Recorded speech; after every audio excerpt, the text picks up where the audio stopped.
भगवान श्री कृष्ण ने संकेत दिया कि नहीं, जन्म चाहे जैसा भी हो, पर जीवन को हम महत्वपूर्ण बना सकते हैं। जन्म लेना हमारे हाथ में नहीं है। हो सकता है जेल में जन्म हो जाए, लेकिन अगर जेल में ही मर गए तब ये दुख की बात है। जेल बंधन का प्रतीक है। जैसे जेल में आप स्वतंत्र नहीं हैं। जो व्यक्ति जेल जाते हैं, आप देखते हैं कितनी भी सुविधा आपको मिल जाए, लेकिन आप अपने मन से बाहर नहीं जा सकते। कुछ भी है तो जेल है, और उसमें लोहे की जंजीर लगी है। चाहे उसमें लोहे की जंजीर हटा करके सोने का जंजीर लगा दे, पर है तो जेल ही, स्वतंत्रता तो नहीं है।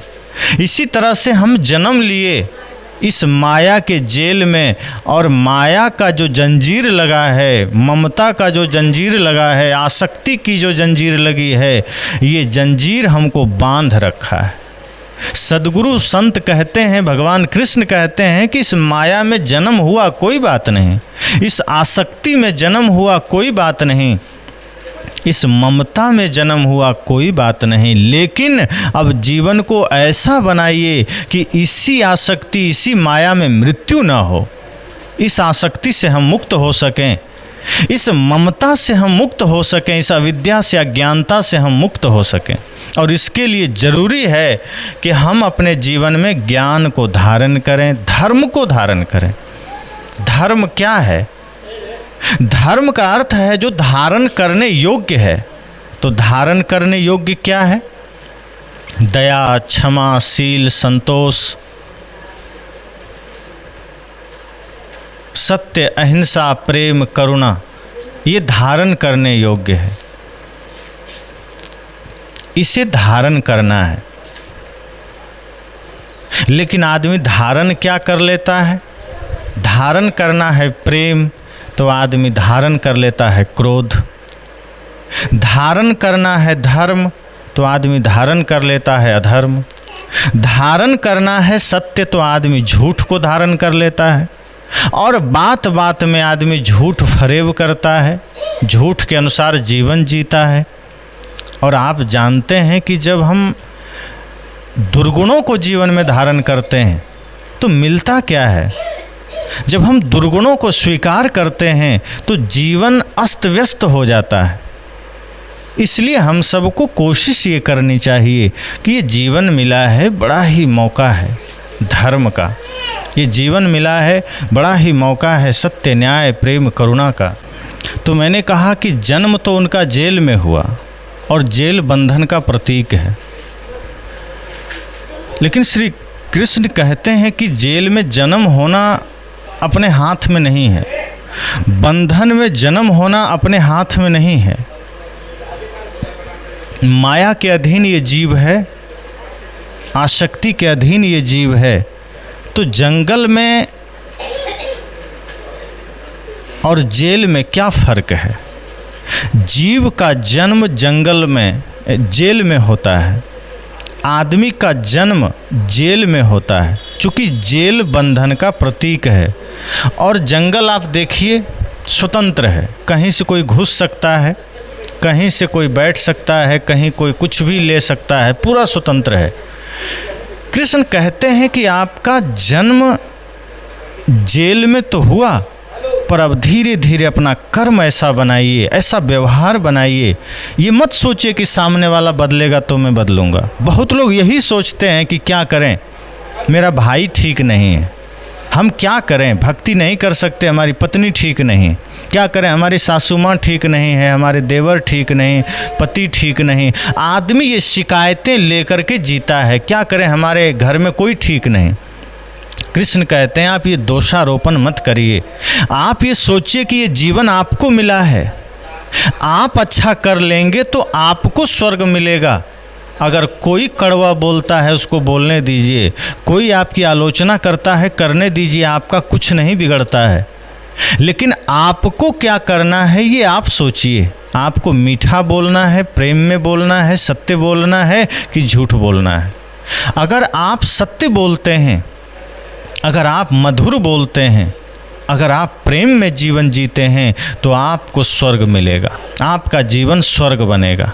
और यदि आप अपने जीवन को सोच रहे हैं कि सामने वाला गाली दिया हम भी गाली दे देंगे, किसी ने हमारे साथ छल किया हम भी छल करेंगे, किसी ने हमारे साथ फरेब किया हम भी करेंगे, तो समझ जाना कि आपका नर्क यहीं से शुरू है और आगे भी नर्क मिलेगा, स्वर्ग नहीं मिलेगा, शांति नहीं मिलेगी।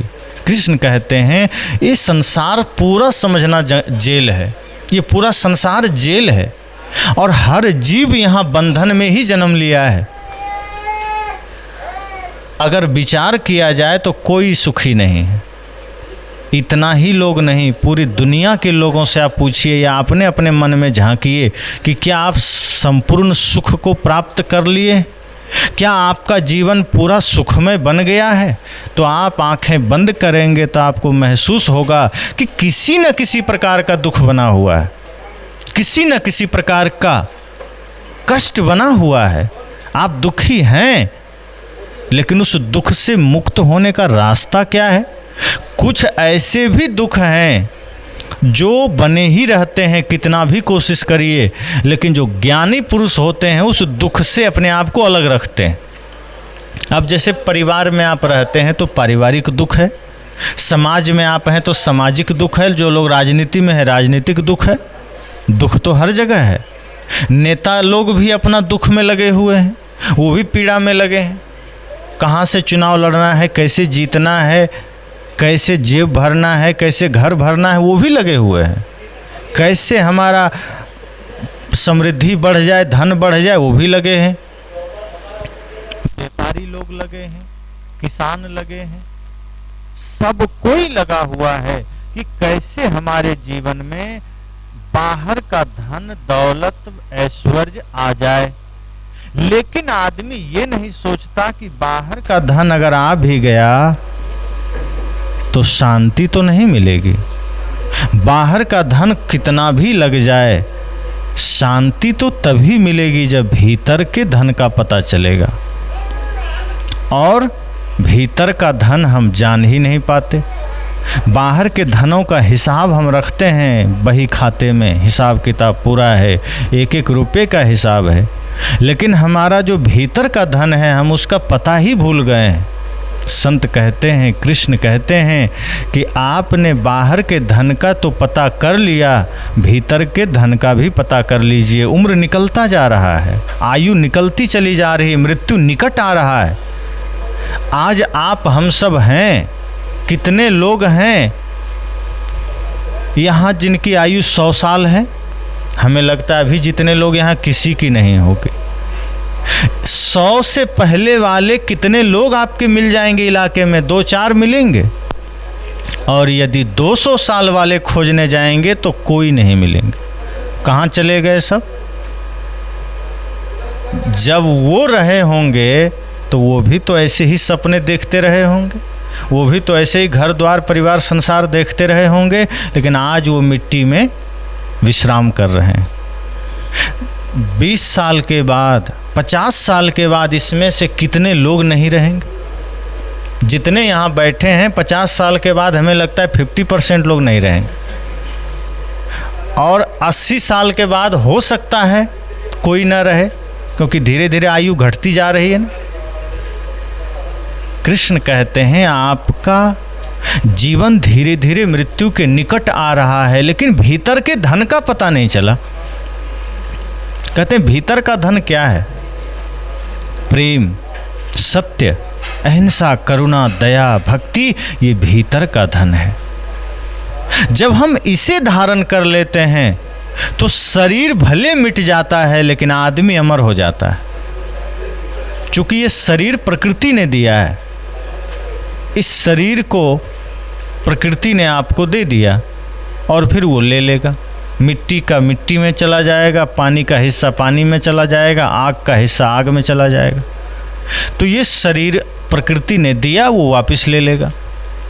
लेकिन जब कर्म हम शरीर में रहते रहते महान कर लेते हैं, धर्म के पथ पर चलने का संकल्प ले लेते हैं, और कितना भी समस्या आ जाए हम अपने भक्ति को नहीं छोड़ते हैं, निस्वार्थ भाव से भक्ति करते हैं, तो आदमी का शरीर भले मिटता है, उसका कर्म उसको अमर बना देता है। इसलिए कृष्ण कहते हैं कि जब तक श्वास है कुछ बढ़िया काम कर लीजिए। गिनती की श्वासें मिली है, हम ले रहे हैं, छोड़ रहे हैं, धीरे धीरे समझो कम हो रहा है, और जितना मिला होगा उसमें से कम होते होते एक दिन अचानक कम हो जाएगा, प्राण निकल जाएगा। तो गिनती की श्वासें हैं, और अचानक मृत्यु आके कहेगी चलो समय हो गया, तो क्या करेंगे? कोई उपाय है? फिर कोशिश कर पाएंगे कि हमको नहीं 1000 साल यहीं रहना है? जिस दिन मृत्यु सामने खड़ी होगी, ना आप धन की तलाश करेंगे, ना पद की तलाश करेंगे, ना घर की तलाश करेंगे। आप इतना ही सोचेंगे कि हे सद्गुरु, हे भगवान, ऐसी कृपा करो कि हम और जिंदा रह जाएं, हम और कुछ धर्म का अब काम कर लें। कृष्ण कहते हैं ये बंधन में जन्म हुआ है, जेल में जन्म हुआ है, तो जेल में ही मर मत जाइए। गीता का बड़ा संदेश है, सुंदर। गीता कहती है आप अपने जीवन में कर्म, ज्ञान और भक्ति को जागृत कीजिए। इससे क्या होगा कि जो बंधन में जन्म हुआ है वो बंधन कट जाएंगे, और फिर मृत्यु स्वतंत्र हो सकेगी। मृत्यु फिर आनंद की तरह हो सकेगी, महोत्सव की तरह हो सकेगी, और यही हमारे जीवन की सफलता है। तो ये मत सोचिए कि हमारा जन्म हो गया, अब हमें सिर्फ संसार का काम करना है। ये जन्म संसार के काम के लिए नहीं हुआ है, ये धर्म के काम के लिए हुआ है। ये प्रेम, सत्य, अहिंसा, करुणा में जीने के लिए हुआ है। और जब हम परिवार में सामने वाले को न देख करके हम अपना धर्म पर चलने लगते हैं, तब सामने वाला भी हमसे सीखता है। पर यहाँ आदमी अक्सर कोशिश करता है कि वो हमको गाली दिया तो हम कैसे प्रेम से बोलें, नहीं बोल सकते। वो हमसे झूठ बोला तो हम कैसे सच बोलें, हम भी झूठ बोलेंगे। वो स्वार्थ में है तो हम कैसे परमार्थ में हो सकते हैं, हम भी स्वार्थ में रहेंगे। हमारा यही चलता है एक दूसरे के साथ। कृष्ण कहते हैं नहीं, अगर सामने वाला झूठ बोला, आप झूठ मत बोलिए, आप सत्य बोलिए। सामने वाला बेईमानी कर रहा है, आप ईमानदारी करिए। और यदि कोई समस्या सामाजिक रूप से है, जैसे कई बार ऐसा होता है कि कुछ लोग सामाजिक रूप से समाज को परेशान करते हैं, परिवार को परेशान करते हैं, वहाँ आप न्याय प्रक्रिया का सहारा लीजिए। लेकिन मन में नफरतें मत पालिए कि जैसा उसने किया वैसा मैं भी करूँगा। रावण ने बहुत गलती किया, लेकिन राम जी ने रावण वाला रास्ता नहीं चुना कि रावण हमारे आकर के सीता जी को ले गया तो चलो हम भी चुपचाप हनुमान को भेज के वहाँ से कुछ महिलाओं को अपहरण करवा लें। राम जी ने ऐसा सोचा क्या? आज आदमी यही सोचता है कि अगर किसी ने हमारे साथ जैसा किया हम उसके साथ वैसा करेंगे। कंस ने जितना अत्याचार लोगों के साथ किया, कृष्ण ने ऐसा नहीं किया कि चलो हम मथुरा जाकर के मथुरा वासियों के साथ अत्याचार करें। धर्म कहता है कि जो आपके साथ जैसा किया वैसा नहीं करिए। अगर कोई आपके साथ गलत किया है तो आप भी गलत करेंगे, तो गलत में और आप में क्या फ़र्क है? इसलिए कोई आपके लिए सही भाव नहीं रखता है, आपके साथ सही व्यवहार नहीं करता और आप भी वैसा कर रहे हैं, तो उसमें और आप में क्या फ़र्क है? है कोई फ़र्क? अगर कोई आपसे झूठ बोला और आप भी बोल दिए, आपके साथ कोई दुर्व्यवहार किया और आप भी कर दिए, और आदमी जीवन भर इसी प्रतिक्रिया में जीता है कि किसी ने हमको गाली क्यों दे दिया। आप यहाँ 2 घंटे सत्संग सुन लीजिए, कल कोई आपसे पूछे क्या क्या सुना तो आप शायद बता ना पाएँ, लेकिन 10 साल पहले आपको किसी ने गाली दिया होगा, आपको आज भी याद होगा। मन में एकदम बैठा होगा हाँ वो आदमी हमको, और कहाँ दिया था, किस टाइम पर दिया था, सब याद होगा। और जीवन भर आप याद रखते हैं।